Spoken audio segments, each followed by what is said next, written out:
Hey, I'm Dr. Sean J. Harris with Generational Wealth Academy. I want to talk to you about a conversation that I had with an old colleague in law enforcement today. We caught up on times a little bit. I shared what I was doing lately, and we haven't seen each other in years. But I told him that I was completely out of law enforcement altogether. But it's like he just kept asking, do I want to get back involved? Do I want to be in a reserve unit with a police department? Just to be able to carry the badge and so forth. And I was like, listen, dude, I am like totally done with law enforcement altogether. And then he was like, but look, you can make $50 an hour. And I was like, no, I'm not interested.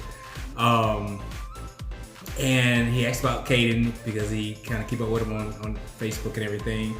And I explained to him, I said, I'm just in a place in life now where things are different. As you grow, you should grow. So the older I get, the more I learn things, and that's the way everybody should be. And I explained to him that I use my time differently now. You guys hear the three things I always say that change. What I read, who I associated with, and how I use my time. So using time is different working a 9-to-5 versus consulting, as an example. So I was explaining to him that if I can teach you something in 5 minutes that would traditionally take an hour, I still expect to be paid for the amount of time you would have paid to an hour for the same effort.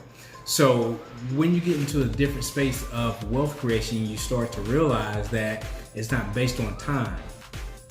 As a consultant, as a business owner, I'm not into hourly or hourly rates. Okay, it's about service rendered. So again, if an instructor takes 8 hours to teach something that a person can teach in 30 minutes with the same result, the compensation must be the same. So I guess my point I want to make here is, if you want to have a change in your finances and your wealth creation, you have to change the mindset.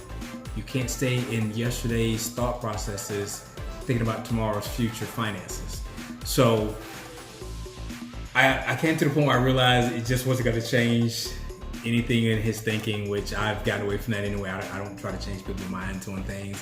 But it let me know that sometimes if a person's not willing to paradigm shift, you can't make the financial shift either.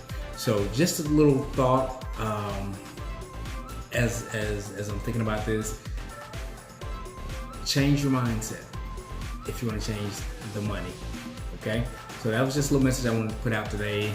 Just kind of rambling a little bit, but it's super important that you understand that if you want to make that dynamic shift financially, don't be so hung up in the 9-to-5 mentality where you're thinking on an hourly rate, but think more on a services rendered thought. Okay, guys, take care. I'm Dr. Sean J. Harris.